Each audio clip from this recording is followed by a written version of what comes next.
नमस्कार साथियों, स्वागत है आप सभी का अंकित इंस्पायर्स इंडिया पर। मैं हूं अंकित अवस्थी। आप हैं मेरे साथ में अंतरराष्ट्रीय स्तर पर मिडिल ईस्ट में चल रही इस समय की अशांति पर अपडेट लेने के लिए। और अपडेट में सबसे बड़ा अपडेट अमेरिका की इस वॉर में एंट्री का है, क्योंकि वो फिलहाल के लिए जिस तरह के हाव भाव प्रदर्शित कर रहा है उनसे सीधा यह निकलता है कि फ्रंट पर भले ही अमेरिका ना आया हो, लेकिन इजराइल की पूरी तरह बैकिंग कर दी है। और इस बैकिंग की सूचना केवल अमेरिका से नहीं अपितु G7 बैठक से निकलकर आई है। अमेरिका अगर इजराइल के पीछे खड़ा है तो G7 की इतनी मजाल नहीं थी कि वो अमेरिका के इतर जाकर कोई बयान दे। यही कारण है कि G7 कंट्रीज ने भी इजराइल की बैकिंग कर दी है, ईरान के खिलाफ खड़े हो गए हैं। ऐसे में बड़ा सवाल यह है कि ट्रंप ने अब जो ताजा धमकी दी है उसे पावर टैक्टिक्स माना जाए या फिर ईरान पे होने वाले एक बड़े हमले की एक पूर्व सूचना मानी जाए। क्योंकि जिस तरह से माहौल बन रहा है उसे देखते हुए दो ही बातें लगती हैं कि इतना प्रेशर ईरान पर क्रिएट कर दो कि वो खुद नेगोशिएशन टेबल पर आकर बैठे और कहे कि हमारे साथ डील कर लीजिए, हम पूरी तरह न्यूक्लियर डिसमेंटल करने को तैयार हैं। या फिर अमेरिका जिस तरह से इजराइल का साथ देने के लिए आगे बढ़ा है, उनके कुछ नमूने आपको इन ट्वीट से देखे जा सकते हैं। ट्रंप ने ताजा जो ट्वीट किया है G7 से अब से 3-4 घंटे पहले ही, उस ट्वीट के अंदर भाषा है कि Iran should have sign the deal. मैंने उससे पहले ही कहा था कि डील पर साइन कर लो। What a shame and waste of human life. Simply stated, Iran can not have a nuclear weapon. I said it over and over again. Everyone should immediately evacuate Tehran. साफ साफ और सीधे शब्दों में सब लोग जो भी ईरान के अंदर हैं या तेहरान में हैं वो देश छोड़कर निकल जाएं, क्योंकि ईरान न्यूक्लियर बॉम्ब नहीं रख सकता। इस तरह से अमेरिकी प्रेसिडेंट का बयान इतना मायने रखता है कि ये आने वाले समय में अगर तेहरान ने यानी कि ईरान ने समझौता नहीं किया तो जबरदस्त तरीके से तेहरान में डिवास्टेटिंग इंपैक्ट होगा। आप इसका अर्थ इस तरह समझिए कि ईरान के अंदर जो इंडियन एम्बेसी है उसने ट्वीट डालकर कहा है, ऑल इंडियन नेशनल्स और PIOs, person of Indian origins जो ईरान में हैं, who can move out of Tehran using their own sources are advise to move to a safe location outside the city. ये अब से 2-3 घंटे पहले का इंडिया का जो ईरान में एम्बेसी है उसका ट्वीट है। इसका मतलब ये मजाक नहीं चल रहा है। भारत ने अपने लोगों को जो ईरान में हैं उन्हें साफ कहा है, जिस भी तरीके से आप बाहर निकल सकते हैं बाहर निकल जाइए, तेहरान में आप सुरक्षित नहीं हैं। अर्थात अब ट्रंप यानी कि अमेरिका इजराइल के साथ खैमने के खिलाफ आकर खड़े हो गए हैं और इसी के चलते एडवाइजरीज जारी की जा रही हैं। देखिए, मैंने अक्सर कुछ प्रोसेस ऑब्जर्व किए हैं, जब जब ऐसी एडवाइजरीज आई हैं उनका इंपैक्ट भीषण रहा है। मैं आपको कुछ पुरानी एडवाइजरीज दिखा देता हूं जो कि इन आसपास के देशों से जुड़ी हुई रही हैं। अच्छा, एक चीज और मैं आपको यहां पर बता देता हूं, निकलने से पहले कोई निकलने के लिए कहां जा सकता है। तो ईरान से पाकिस्तान जाने वालों का तो नंबर कुछ भी सुनाई नहीं दे रहा है, लेकिन Afghanistan, Turkmenistan, Azerbaijan, Armenia, Iraq और तुर्की, इनमें से सबसे ज्यादा जो रास्ते ऑप्ट किए जा रहे हैं लोगों के द्वारा वो आर्मेनिया, अजरबैजान और टर्की वाले रास्ते हैं। इनमें से भी जो तेहरान के अंदर रहने वाले ईरानी हैं वो खुद टर्की जाकर के शरण ले रहे हैं। ऐसी तस्वीरें निकल कर आ रही हैं। आप इन तस्वीरों को देखकर अंदाजा लगा सकते हैं, कई सारे बड़े हैंडल्स ने इस तरह की तस्वीरें शो की हैं जिसमें ईरान से लोग यानी तेहरान से लोग निकलकर भागते हुए कार से दिखाई दे रहे हैं। ये आज अर्ली मॉर्निंग की तस्वीरें हैं, जैसे ही प्रेसिडेंट ट्रंप ने डायरेक्शंस दिए कि तेहरान छोड़कर निकल लो, इसके बाद की कुछ इस तरह की तस्वीरें निकलकर आना शुरू हो गई हैं। आप इन तस्वीरों से एक चीज का अंदाजा अवश्य लगा सकते हैं और वो ये है कि इससे तेहरान में रह रहे ईरानियों को भी बड़ी चिंता हुई है। और मैं याद दिला दूं, जब जब अमेरिका ने अपने लोगों को मैसेज दिया है या दुनिया के लोगों को मैसेज दिया है उसके बाद कुछ जरूर हुआ है। फिर चाहे अफगानिस्तान का मसला रहा हो, जब अफगानिस्तान में तालिबान शासन में आने वाला था, या फिर यूएस के द्वारा यूक्रेन के अंदर अमेरिकन को टारगेट करके यह कहा गया हो कि वहां से निकलो। उसके कुछ ही देर बाद आप यहां पर देख सकते हैं 11 फरवरी को अमेरिका यूक्रेन में अमेरिकियों को कहता है और थोड़े ही दिन बाद 24 फरवरी के दिन रूस यूक्रेन के अंदर हमला कर देता है। मतलब एक तरह से यह समझिए कि अमेरिका जब जब मैसेज देता है, आप और भी उठाकर देखिए, तो सीरिया में भी इन्होंने ऐसे ही अपनी तरफ से यूएस सिटीजन्स को मूव करने के लिए कहा था। उसके तुरंत बाद सीरिया के अंदर रिबेल ग्रुप्स का कब्जा होता है और यहां के राष्ट्रपति निकलकर भाग जाते हैं। अब जो इन्होंने मैसेज दिया है वो तेहरान की आम जनता को भी दिया है। एक तरह से आम जनता को यह रियलाइज कराया जा रहा है कि आपसे हमारी कोई दुश्मनी नहीं है, आपके यहां पर जो खैमनेई बैठा हुआ है हमारी उससे दुश्मनी है। खैमनेई अगर मरता है तो सारी चीजें सेटल हो जाएंगी, अगर खैमनेई जिंदा रहता है और न्यूक्लियर वेपन बना लिया जाता है तो पूरे क्षेत्र में अस्थिरता आ जाएगी। अमेरिका बार बार और नेतन्याहू बार बार जनता को संबोधित करते हुए यही कह रहे हैं। इसके साथ साथ एक अपडेट और है साथियों, और वो ये है कि आज और कल यानी पिछला जो 16 तारीख है और आज की जो दिन है, इस दिन G7 की बैठक होनी थी कनाडा में। ट्रंप देर रात वहां पहुंचते हैं और अल सुबह वहां से निकलने का मैसेज आ जाता है कि ट्रंप यहां से निकल रहे हैं। ये थोड़ी ही देर इस मीटिंग में रुकते हैं, इन्हें फाइनल तक रुकना था लेकिन ये नहीं रुकते और निकलते समय ये कहते हैं कि कुछ अर्जेंट काम आ गया है, मुझे जाना होगा और मैं मानता हूं कि आप जानते होंगे कि अर्जेंट काम क्या है। इसका मतलब एक तरीके से ट्रंप ने इस G7 में आए हुए दुनिया भर के न्यूज चैनल्स को, न्यूज़पेपर्स को अपने इस मंच से यह इन्फॉर्म कर दिया है कि अमेरिका मिडिल ईस्ट में चल रही जो अस्थिरता है उस पर क्या सोचता है।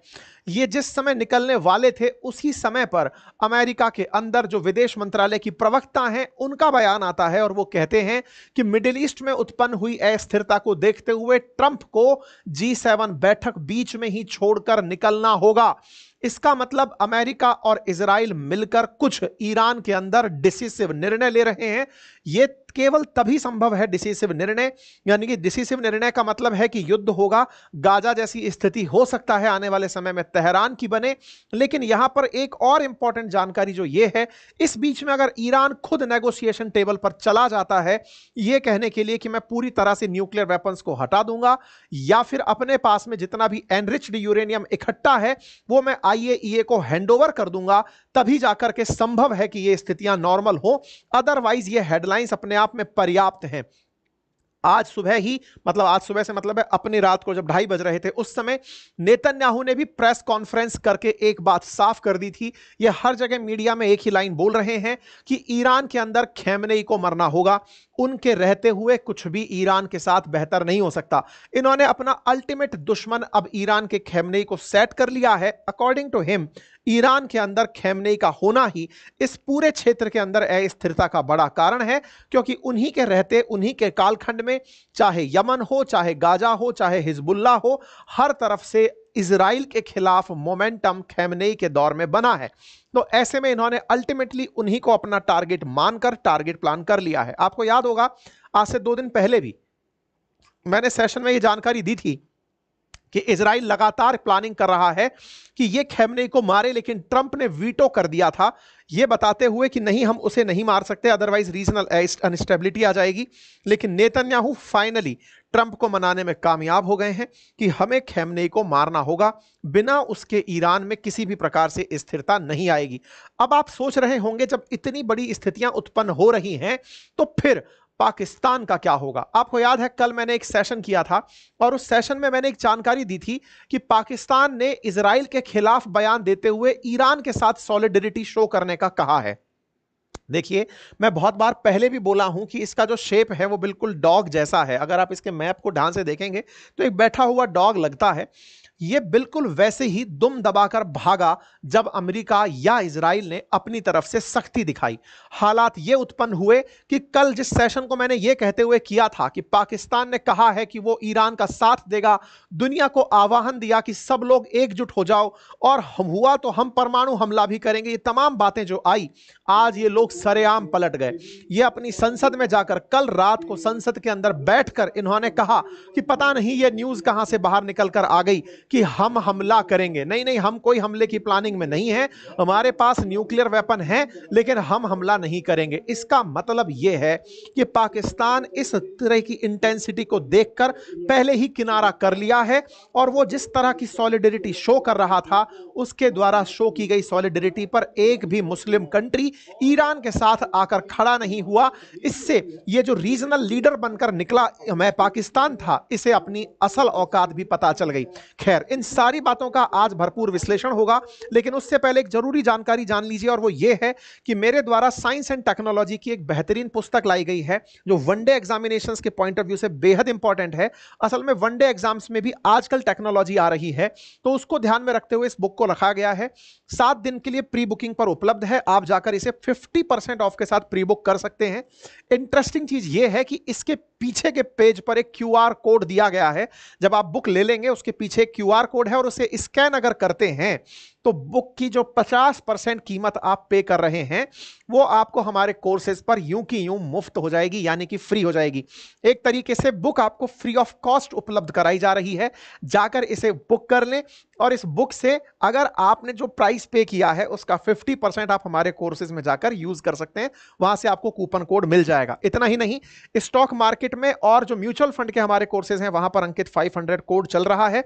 ये आपको यूज करने पर हमारे कोर्सेज में सीधा 500 रुपए का डिस्काउंट दिया जा रहा है। पोर्टफोलियो मैनेजमेंट के अंदर भी हमारे कोर्सेज में आप चाहें तो स्टॉक मार्केट या म्यूचुअल फंड का कोर्स कॉम्प्लीमेंट्री आप ले सकते हैं। आगे बढ़ते हैं साथियों।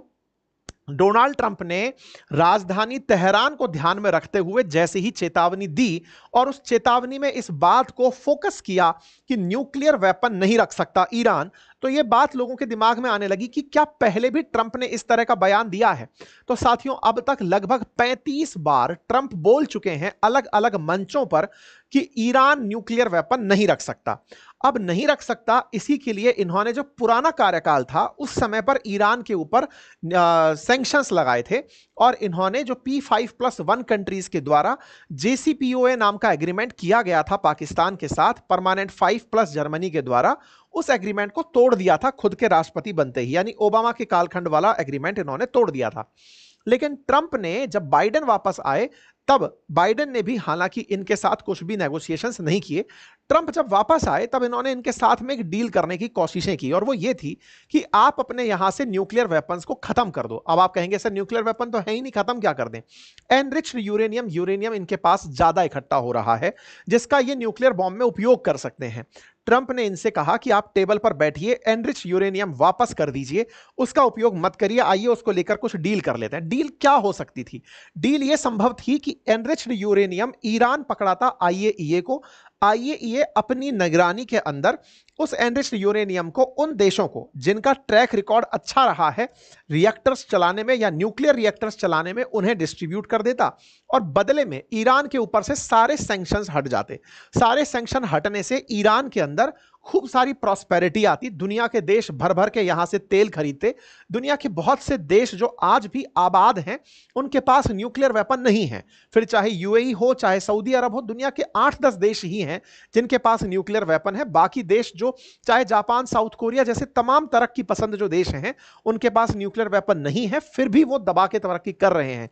ऐसे में इनका ऑफर इनके लिए यही होता कि आप ग्रोथ की तरफ आगे बढ़िए, इस वेपन की चीज को छोड़ दीजिए, क्योंकि अल्टीमेटली आपकी जो थॉट प्रोसेस है वो उस वेपन को बना करके स्थिरता पैदा करने की है। आप चाहते हैं कि दुनिया के वो देश जो ईरान के खिलाफ हैं, उनके खिलाफ आप वेपन का उपयोग करें। इस चीज को हम नहीं बनने देंगे। ट्रंप ने एक तरह से इन्हें यह डील देने का प्रयास किया, लेकिन जब ईरान ने किसी तरह से बात नहीं मानी, ईरान मान भी जाता, पता नहीं मानता या नहीं मानता, क्योंकि शनिवार के दिन तो बात होनी थी, लेकिन उससे पहले ही इजराइल ने धमाके कर दिए, क्योंकि इजराइल जानता था कि ईरान सुधरने वाला नहीं है। और ऐसे में इजराइल ने ईरान के अंदर जो इनके सैन्य प्रमुख हैं, इंटेलिजेंस प्रमुख हैं, उन सबको एक एक करके निशाना बना लिया। इस बात के बाद ट्रंप को लगा कि यार वाकई में इजराइल की खुफिया जानकारी ज्यादा सही रही होगी। अगर हम लोग थोड़ा भी डिले करेंगे तो हो सकता है ईरान अपनी पावर और ज्यादा बढ़ा ले। तो ट्रंप का जो लेटेस्ट स्टेटमेंट है वो यही है, जो आज से कुछ देर पहले का है, कि आप लोगों को न्यूक्लियर वेपन तो रखने नहीं है, साथ में जो लोग भी यहां पर हैं वो तुरंत देश छोड़कर निकल जाएं, उसी में बेहतरी है।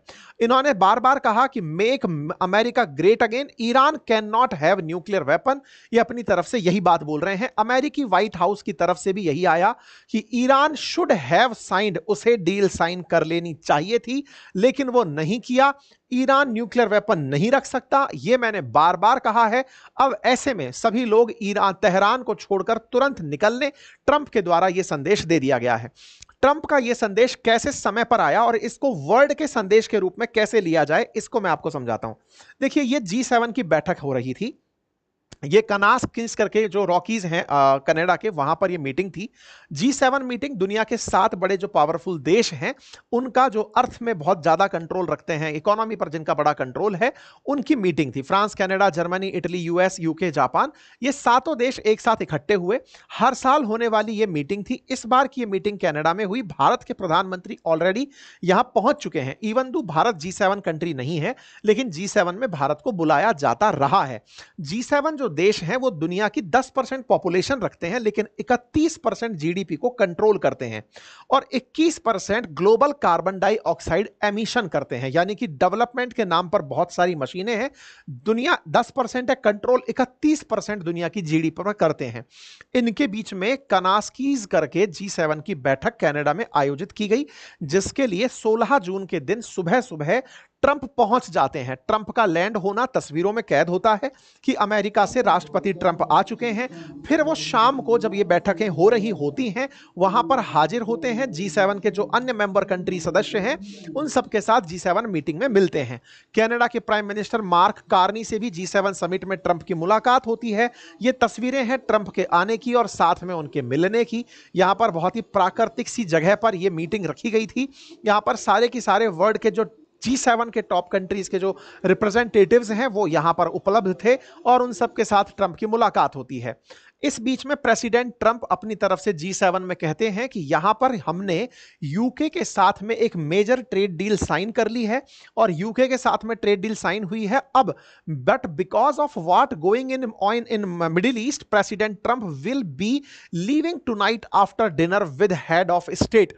ये कैरोलिना लेवाइट हैं, ये असिस्टेंट हैं प्रेसिडेंट की व्हाइट हाउस के अंदर, प्रेस सेक्रेटरी भी हैं। कई बार इनके ट्वीट्स को और आपने इनको बोलते हुए सुना होगा। इनका आज सुबह सुबह एक मैसेज आता है और वो ये है कि हमने यूके के साथ जो इनका एफटीए होने वाला था या कुछ डील थी, वो हमने साइन कर ली है। अब ट्रंप को यहां से निकलना होगा। इसलिए निकलना होगा क्योंकि मिडिल ईस्ट की जो सिचुएशंस हैं वो लगातार बिगड़ रही हैं। मिडिल ईस्ट प्रेसिडेंट, तो because of what is going on in middle east, president Trump will be leaving tonight. अब ऐसे में ना आपके दिमाग में 2-3 बातें रिलेट होने लगेंगी।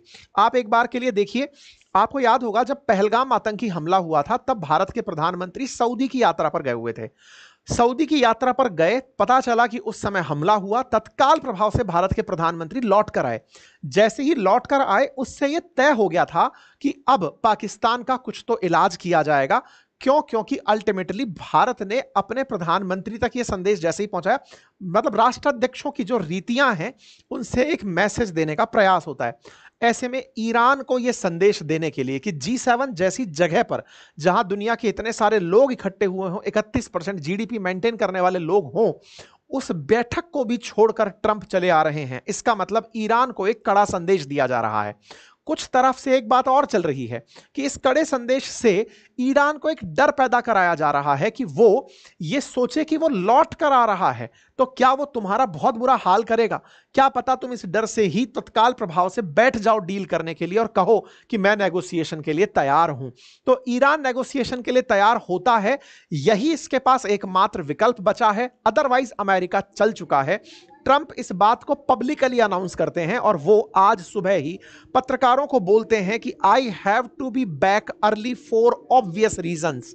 मुझे जल्दी लौटना होगा, कुछ ऑब्वियस रीजंस हैं और वर्ल्ड की मीडिया को ये ऑब्वियस रीजंस पता थे, कौन से कारण हैं जिनके लिए ट्रंप लौट रहे हैं।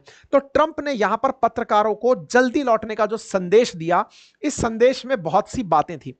एक और बात यहां पर निकल कर आई, कल जब ट्रंप यहां पहुंचे थे उस समय ट्रंप पर यह प्रेशर क्रिएट किया जा रहा था कि G7 कंट्रीज ईरान और इजराइल के बीच में मिलकर समझौता करा दें। ट्रंप ईरान इजराइल को डी एस्केलेट करने का काम करें। इस बीच में जो फ्रांसीसी राष्ट्रपति इमानुएल मैक्रोन हैं वो ट्राई कर रहे थे कि वो शांति स्थापित करके वन के, देखिए मैंने आपको पहले भी कुछ सेशंस में ये जानकारी दी है कि मैक्रो के अंदर भी वर्ल्ड लीडर की तरह, मैंने आज एक बहुत अच्छी कोटेशन खुद से डिराइव की थी कि इस दुनिया में जो पूरी पूरी लड़ाइयां चल रही हैं वो पैसा, पावर और प्रसिद्धि के अराउंड ही चल रही हैं। पैसा, पावर और प्रसिद्धि में अमेरिका के पास सब कुछ है, ट्रंप को केवल प्रसिद्धि और चाहिए। ऐसे में प्रसिद्धि के लिए वो कई बार मोदी जी से या फिर इमानुएल मैक्रोन से या फिर पुतिन से सबसे जाकर के कंपटीशन कर ही लेते हैं। प्रसिद्धि की ही बात है कि उन्होंने अब से थोड़ी देर पहले एक ट्वीट करते हुए कहा कि मैक्रोन को जो मतलब फुटेज खाने का या फिर मतलब मीडिया में छपे रहने का जो कीड़ा है, मतलब उनकी भाषा को मैं अपनी भाषा में बता रहा हूं, वो आने वाले समय में देखेंगे कि मैंने क्या किया है। कुछ इस तरह के लहजे में उन्होंने मैक्रोन तक को ट्रोल कर दिया है। मतलब हो क्या रहा है, वर्ल्ड लीडर्स जब एक बार अपने देश के आगे राष्ट्रपति बनकर खड़े हो जाते हैं उसके बाद उन्हें ऐसा लगता है कि पूरी दुनिया का राष्ट्रपति बनना है, इस तरह की फीलिंग रहती है। ऐसे में ट्रंप के सामने यह प्रस्ताव रखा गया G7 कंट्रीज में से, विशेष रूप से फ्रांस जैसे देशों के द्वारा, कि भाई साहब अगर हो सके तो दोनों के बीच समझौता करा दें, क्योंकि अगर समझौता नहीं होता है तो ऑयल प्राइसेस बहुत ज्यादा बढ़ जाएंगी। और यह सच भी है। आज अगर 70 बैरल के आसपास चल रहा है, $70 प्रति बैरल के आसपास तेज चल रहा है, गोल्डमैन सैक का मानना है कि यह $100 प्रति बैरल के आसपास तेल की कीमतें पहुंच जाएंगी अगर मिडिल ईस्ट में ऐसी अस्थिरता रहती है। तो ये समझाते हैं, लेकिन ट्रंप कहते हैं कि नहीं, मैं समझने वाला नहीं हूं और हमें इजराइल के साथ खड़ा होना होगा, हमें मध्यस्थता का मार्ग नहीं अपनाना है। ऐसे में यूएस ऑफिशियल्स जो है ना वो साफ साफ मना कर देते हैं कि ट्रंप साइन नहीं करेंगे। किस बात पर नहीं साइन करेंगे? ईरान और इजराइल के डी एस्केलेशन पर। मतलब ट्रंप पहली बार सीज फायर जैसे टर्म से दूर जा रहे हैं, जबकि भारत पाकिस्तान के केस में वो सीज फायर को बहुत ज्यादा वैल्यू देते दिखे थे। ऐसे में ये डी एस्केलेशन को बिल्कुल नहीं चाहते और ऐसा कहते हुए ट्रंप के ऑफिशियल्स ने इनकार कर दिया। परिणाम क्या निकला? परिणाम निकला वही जो ट्रंप ने चाहा, और ट्रंप ने जो चाहा वो यहां की हेडलाइन बना। G7 का फाइनल जो कम्युनिके जारी होता है, जिसको पत्रावली कहते हैं कि इसमें सबकी सहमति है, वो पत्र जारी होता है और उसमें लिखा जाता है, we affirm that Israel has a right to defend itself and we reiterated our support for the security of Israel. साथियों, ये मैसेज अपने आप में एक बहुत बड़ा मैसेज है। ये वो मैसेज है जिसकी दरकार भारत को रह गई। भारत को यहां तक का मैसेज तो हमेशा मिला कि we reaffirm the India has right to defend itself, लेकिन ये जो आगे वाली लाइन थी ना, we reiterated our support for the security of Israel, मतलब हम इजराइल की सुरक्षा में साथ खड़े हैं। ये लाइन भारत को नहीं मिली थी, ये इजराइल को मिली है। G7 कंट्रीज ने साथ में आने की बात कह दी है। साथ ही साथ we also affirm the importance of protection of civilian. यह बात अपने आप में ध्यान देने वाली है, क्योंकि ईरान ने इजराइल के सिविलियंस को टारगेट किया था, उसने मिलिट्री टारगेट्स नहीं किए थे। ऐसे में इन्होंने कहा कि सिविलियंस को टारगेट करना गलत है। Iran is the principal source of regional instability and terror. यह लाइन अपने आप में बहुत ज्यादा मायने रखती है। G7 लीडर्स का यह कहना मायने रखता है कि ईरान खुद एक प्राइमरी और प्रिंसिपल सोर्स है इस क्षेत्र के अंदर अस्थिरता फैलाने का, उसे यहां से हटाना होगा। यह अपने आप में बहुत बड़ी बात है। We have been consistently clear that Iran can never have a nuclear weapon. यह लाइन अपने आप में बताती है कि इजराइल को यहां से फुल प्रूफ सपोर्ट मिला और ईरान के खिलाफ G7 कंट्रीज का अनाउंसमेंट हो गया। आप में से कुछ लोग तलाश रहे होंगे कि चाइना कहां है। G7 कंट्रीज में चाइना का नाम नहीं आता है, लेकिन यह देश बिना चाइना भी इस तरह का अगर स्टैंड लेते हैं तो यह अपने आप में बड़ी बात मानी जाती है। मेरे प्यारे साथियों, ये तमाम वो मैसेजेस हैं जिन मैसेजेस को मैं आपको बता रहा हूं कि ये इमानुएल मैक्रोन पब्लिकली सीकिंग, देखिए मैक्रोन का भी ट्वीट दिखाई देता हूं, मैक्रोन पर ट्रंप का जो कटाक्ष है वो देख लीजिए। Publicly seeking president Emmanuel Macron of France mistakenly said that I left the G7 in Canada to go back to DC to work on a ceasefire, कि मैं सीज फायर कराने के लिए, अब देखो ये बात बहुत इंपॉर्टेंट है, publicity seeking president Emmanuel Macron. मतलब मैंने कहा ना, पैसा, पावर, प्रसिद्धि आजकल के राजनेताओं में हो या फिर किसी में भी, मतलब हर तरह से रिश्ते भी आजकल इसी तरफ चल रहे हैं, पैसे की तरफ, पावर की तरफ, प्रसिद्धि की तरफ, कि जिसके पास जो है वहां पर लोग पहुंच जा रहे हैं। ऐसे में publicly president publicity seeking Emmanuel Macron, ये कहने का क्या मतलब था? क्योंकि ट्रंप खुद जानते हैं कि इसका क्या मीनिंग होता है।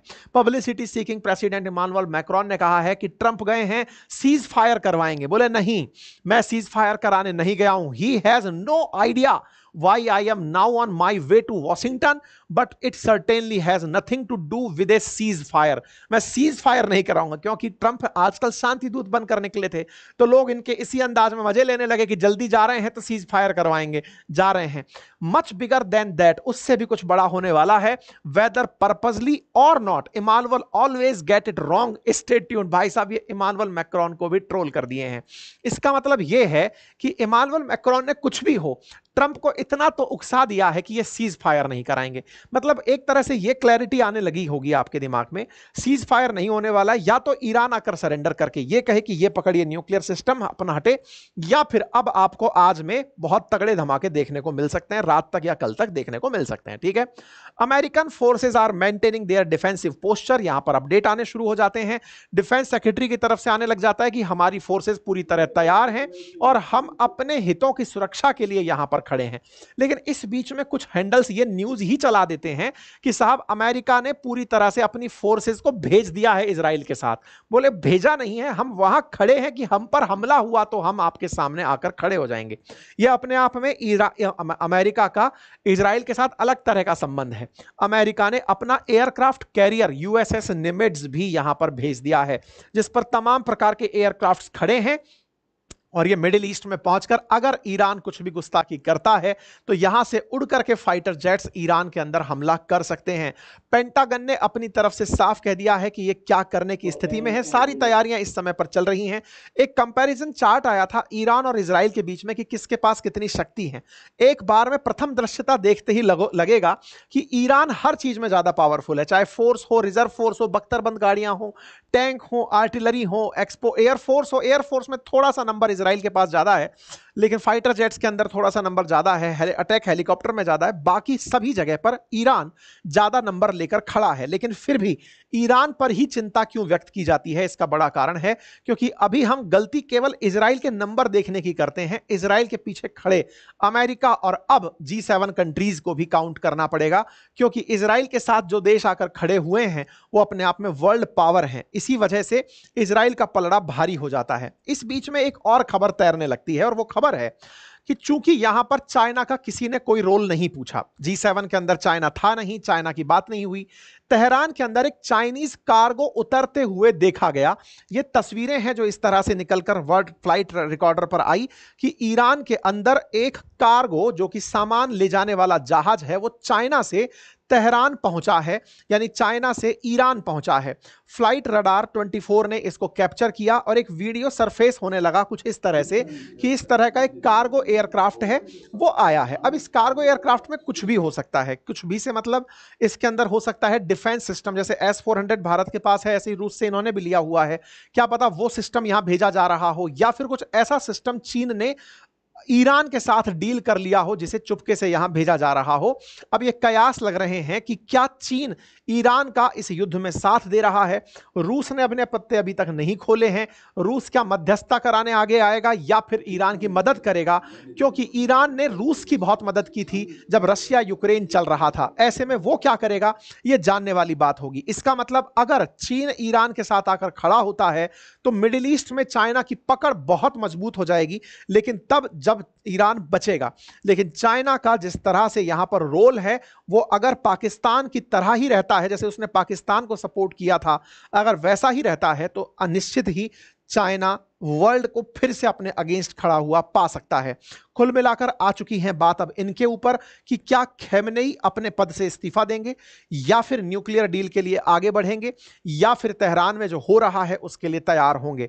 आप लोगों को क्या लगता है इस विषय पर, वो अपनी राय कमेंट बॉक्स में जरूर दीजिएगा, क्योंकि कहा जा रहा है कि ईरान ने पहले ट्रंप से रिक्वेस्ट की थी कि युद्ध रुकवा दो, इसलिए संभावनाएं तरह तरह की हैं, लेकिन नेतन्याहू मानने को तैयार नहीं है। वो साफ हर जगह कह चुके हैं कि साहब मैं नहीं चाहता कि इस युद्ध को रोका जाए, मैं चाहता हूं कि खैमनेई को खत्म किया जाए, ईरान को आजाद किया जाए, ईरान फिर से नई जिंदगी जीना शुरू करे।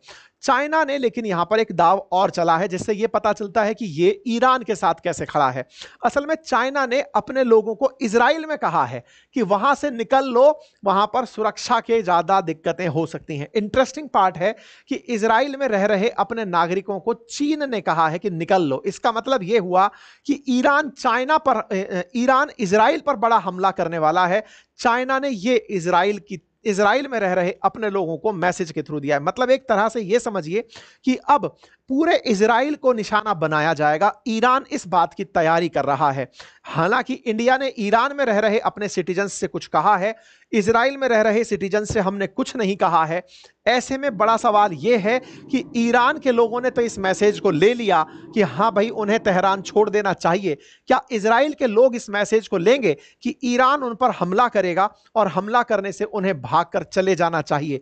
यहां पर यह बड़ा सवाल है। और यहां पर खैमनेई का आज का ही ट्वीट है और वो है कि help from Allah and immediate conquest the Islamic Republic will Trump over the Zionist regime by the will of God. मतलब कि अल्लाह ताला की वजह से ये लोग जो हैं ये इजराइल के ऊपर विजय प्राप्त करेंगे, ऐसा इनका आज सुबह का खैमनेई का ट्वीट था।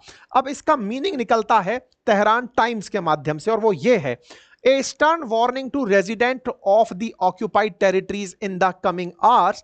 The Islamic Revolutionary Guard Corps Air and Space Forces will carry out a targeted attack against the occupied territories in response to the Zionist regime's direct aggression against the civilian area. इसका मतलब इन्होंने साफ कहा है Iran वालों ने कि जितने भी लोग इजराइल में रह रहे हैं उन्हें हम मिलिट्री टारगेट ही मानते हैं। एनी सिटी, फैसिलिटी और centre located within the occupied territory, क्योंकि इजराइल को ये ऑक्यूपाइड टेरिटरी बोलते हैं, will be considered as legitimate military target. मतलब ईरान का स्टैंड है कि वो इजराइल पर जो हमले कर रहा है, सिविलियंस को जो मार रहा है, वो सिविलियंस को मारना भी मिलिट्री टारगेट है। You must evacuate the cities immediately. यानी ईरान ने वही दाव इजराइलियों पर चल दिया है जो अमेरिका ने तेहरान के लोगों पर चला है। देखना होगा ये टेंशन कहां तक जाती है। कुल मिलाकर के आने वाला समय दोनों ही देशों के लिए काफी चिंताजनक है। ऐसे में अगर इनके बीच में कोई डील होती है तब तो कुछ भला होगा, अदरवाइज मिडिल ईस्ट फिर से लाल होने जा रहा है। पाकिस्तान का तो खैर क्या है, ये तो पहले ही सॉरी सॉरी बोलते हुए किनारे हो गया है। ये तो बेचारा मजाक देने आ जाता है, बाकी कोई मतलब है नहीं। चलिए फिलहाल के लिए इतना ही। आप सभी से गुजारिश है अपडेटेड रहने के लिए चैनल को सब्सक्राइब कर लीजिए। आप में से तमाम साथी अभी भी 50-52 हजार लोग जो लाइव हैं, आप में से आधे से अधिक लोगों ने चैनल सब्सक्राइब नहीं किया हुआ है। इसका कोई चार्ज नहीं है, लेकिन आप इसे सब्सक्राइब करते हैं तो आप तक सूचनाएं तत्काल प्रभाव से पहुंचती हैं। मैं अन्य सूचना के साथ जल्दी ही हाजिर होऊंगा तो आप तक वो जानकारी पहुंचेगी। ठीक है, साथ में जो हमारी साइंस की बुक जिसके लिए प्री बुक ऑफर ओपन किया गया है, आप जाकर उसे एक्सेस करें। और हाँ, इस बुक के परचेज के साथ इस बुक के ऊपर एक QR कोड है। ये QR कोड आपको इस किताब को पूरी तरह फ्री कर देगा और उसके लिए तरीका बस यही है कि आप QR कोड से आपको जो स्कैन के बाद वैल्यू दिखाई देगी, आप उसे यूज करके हमारे कोर्सेज में उपयोग ले सकते हैं। ये ऑफर केवल 7 दिन के लिए ओपन है, इसे एक्सेस कर लीजिए। फंडामेंटल ऑफ स्टॉक मार्केट का जो हमारा कोर्स है वो अंकित 500 कूपन कोड के साथ उपलब्ध है। सीमित समय के लिए ये ऑफर ओपन किया गया है, लंबे टाइम बाद ये ऑफर आया है। जिन्हें एक्सेस करना है वो कर सकते हैं। और पोर्टफोलियो बिल्डिंग और मैनेजमेंट का कोर्स भी उपलब्ध है, आप इसे एक्सेस कर सकते हैं। Thank you so much.